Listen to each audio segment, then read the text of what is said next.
Todos nós, enquanto terapeutas, temos um paciente que a gente considera difícil. Aquele paciente que quando a gente olha o nome na agenda, a gente fica meio ansioso, então que a gente deseja que ele não volte na próxima sessão porque atendê-lo é muito difícil. Isso é provavelmente sinal de uma contratransferência. E o que é isso? É quando, de alguma maneira, as questões do paciente ou quando o próprio funcionamento desse paciente nos desperta ou nos ativa ou nas dores emocionais, ou nas dificuldades que a gente tem na vida. E isso, na terapia do esquema, a gente chama de ativação do terapeuta.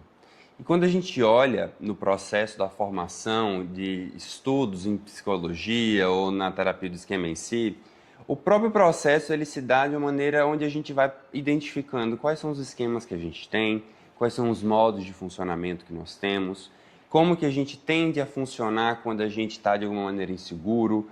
Então, quando isso acontece com a gente, um primeiro passo para a gente poder manejar essa contratransferência é um autoconhecimento. É a gente entender o que esse paciente está despertando em mim. Onde é que o funcionamento dele está tocando em mim que dói, que eu preciso de alguma maneira me defender dele, ou que eu fico me sentindo mais ansioso, ou me sinto de alguma forma irritado com ele. Porque isso pode acontecer com todos nós. Então, o autoconhecimento é um grande passo para todo esse processo. Então, quando a gente fala no processo em terapia do esquema, a gente vai dando um nome. Eu percebo que esse paciente aqui tem um esquema, ele ativa meu esquema de abandono, ou então ele ativa meu esquema de subjugação, onde eu sinto que eu tenho que fazer mais, onde eu sinto que eu tenho que puxar o processo, ou então ele é mais evitativo e eu fico ativado no fracasso, eu me sinto um terapeuta super incompetente. Quando isso acontece nos atendimentos ou nos processos terapêuticos, isso desperta nos terapeutas uma sensação de eu não estou fazendo um bom trabalho. Então isso é um prato cheio para que a gente de alguma maneira desperte vozes ou críticas, exigências exacerbadas, onde a gente vai continuar se sentindo como não estou fazendo um bom trabalho. E aí, como é que a gente pode conduzir quando isso acontece? Bom, aí a gente corre para a supervisão. A gente vai para a supervisão, onde a gente tem um terapeuta que vai poder te ajudar a administrar esse processo, vai poder não só acalmar as suas vozes críticas, né, que vai estar falando várias coisas horríveis para você, mas ao mesmo tempo vai poder te dar instrumentos ou caminhos para que você possa contornar essas ativações. Algumas estratégias que podem te ajudar no meio desse caminho.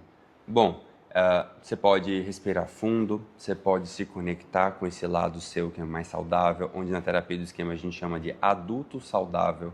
A gente respira, a gente estabelece uma postura firme como essa que eu estou aqui, ombros para trás, abdômen travado, porque isso aqui é onde a gente consegue ativar um movimento simpático, ou seja, um movimento onde eu estou ativado, eu estou numa postura de alerta, mas ao mesmo tempo não é de um alerta numa perspectiva ansiosa, eu estou confiante. É diferente de eu estar naquela postura preocupada, onde meus ombros estão inclinados para frente ou algo do tipo. Então, eu me mantenho numa postura firme, uma postura, um trabalho de respiração, onde você respira, presta atenção um pouco, você vai se presentificando, você vai se concentrando no aqui e no agora. Nesse primeiro momento, é um trabalho de se regular. Depois disso, uma outra estratégia que pode ser legal é você fazer um lembrete. Quando você olha para a conceitualização ou para a formulação de caso daquele paciente, para você entender o que aquele paciente precisa. E quais são as barreiras que você está se deparando nesse processo, quando a gente fala, por exemplo, eu percebo que esse lado mais evitativo do paciente me incomoda. Ou então, eu percebo que esse funcionamento mais verborreico de falar, ou então muito prolixo, me irrita.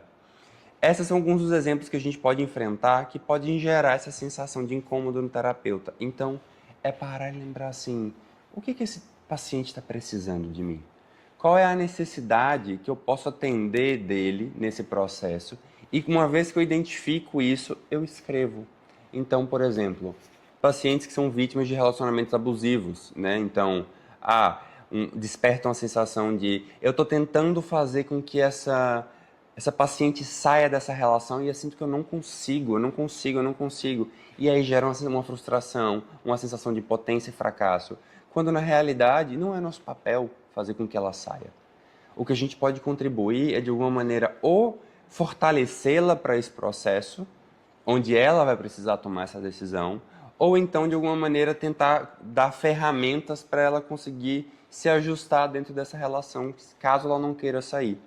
E aí, qual que é a mensagem que eu escrevo de maneira geral? Você não precisa salvar ela dessa relação.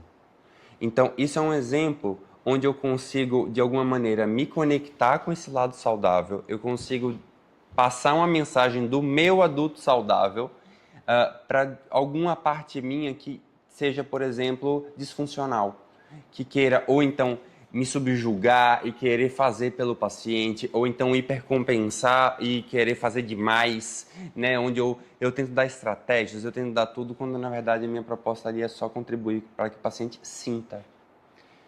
Isso muitas vezes é o nosso papel, é dar ferramentas para que eles possam não só tolerar o desconforto das próprias emoções, mas ao mesmo tempo que ele consiga também explorar esse mundo interno para ver o que ele vai querer fazer com isso. Então, essa estratégia de escrever uma mensagem de mim, ou seja, do meu adulto saudável para qualquer parte minha que possa assumir o controle da sessão, é uma estratégia que eu utilizo muito. Outra coisa que a gente pode fazer nesse processo, que pode ser interessante e é algo que a gente ensina muito na formação, é quando a gente começa a identificar quais são essas barreiras. Então, eu percebo que a minha maior dificuldade com esse paciente é esse paciente evitativo. E uma vez que eu identifico isso, eu começo a trazer isso para a relação. Então, como que eu consigo utilizar, por exemplo, essa dificuldade que eu estou sentindo com ele como uma estratégia de mudança, onde eu posso compartilhar com ele, quando terapêutico, como é que eu me sinto uma vez que ele funciona dessa maneira. Então, um exemplo que eu posso te dar aqui, pacientes narcisistas, né? Então, pacientes que muitas vezes são muito críticos ou se colocam de uma maneira muito arrogantes no tratamento.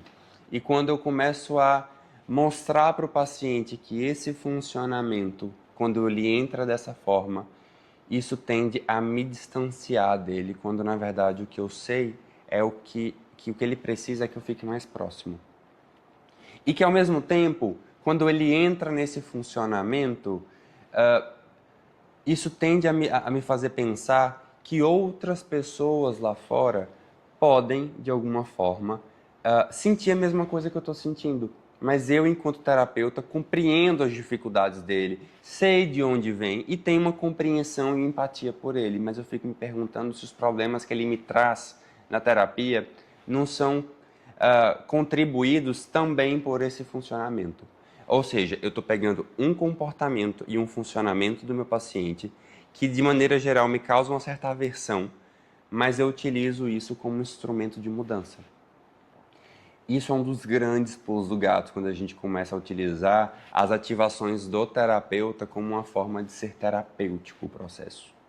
É claro que quando eu vou administrar isso aí, eu preciso fazer de uma perspectiva saudável, não de uma perspectiva reativa, onde de alguma maneira eu sinto ou minha criança está sentindo insegura, ansiosa, criticada, humilhada, inferiorizada, que pode acontecer em todas as nossas relações.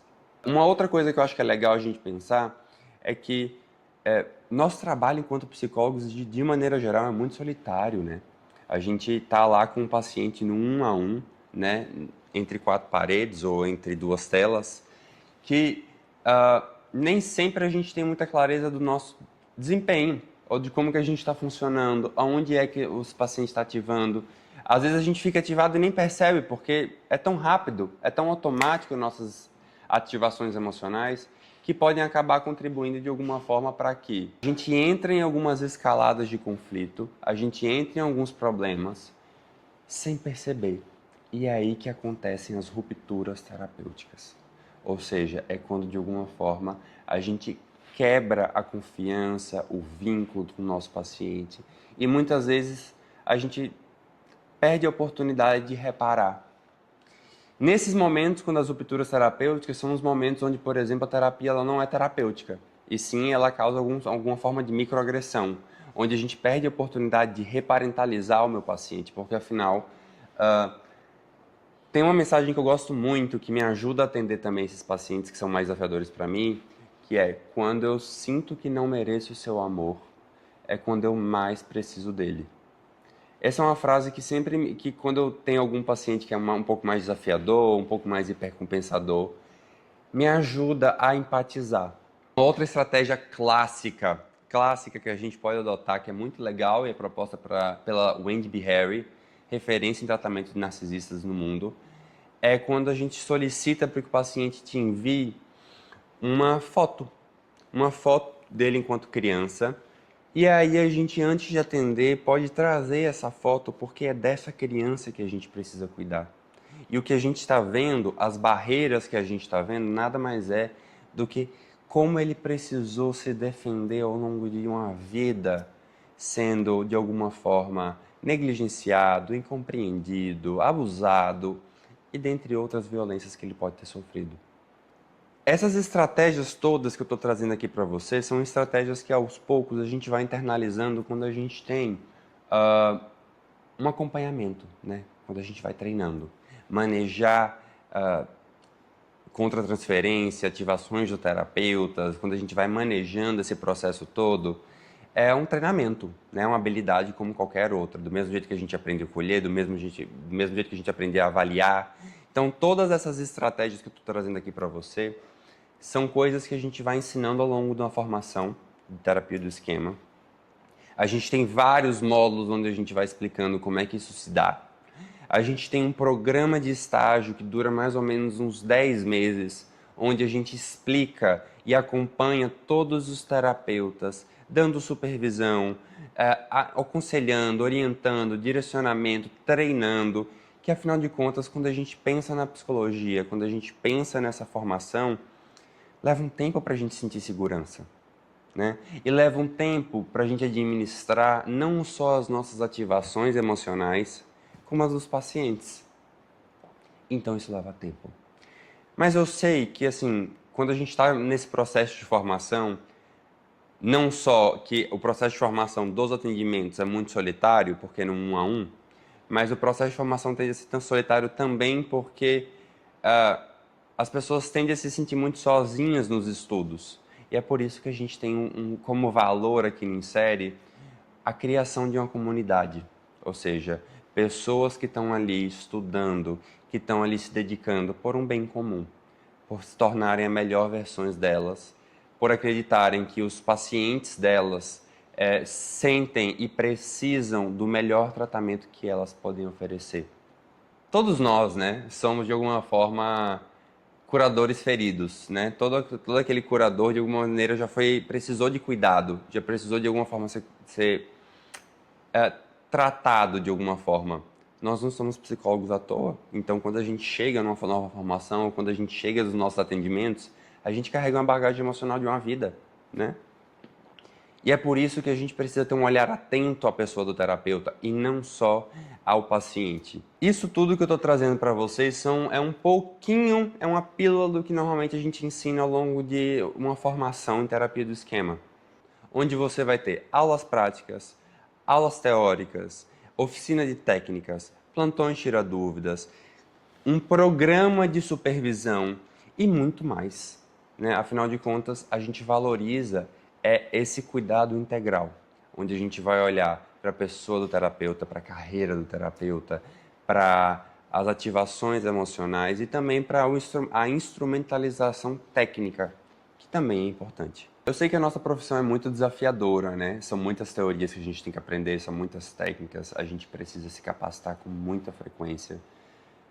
Mas se você quiser continuar esse papo, eu tô aqui com você. Deixa meu arroba aqui embaixo também, se você quiser compartilhar como é que foi essa aula para você, como é que foi esse momento, quais as reflexões que surgiram, eu tô aqui. Então, seguimos juntos. Até mais.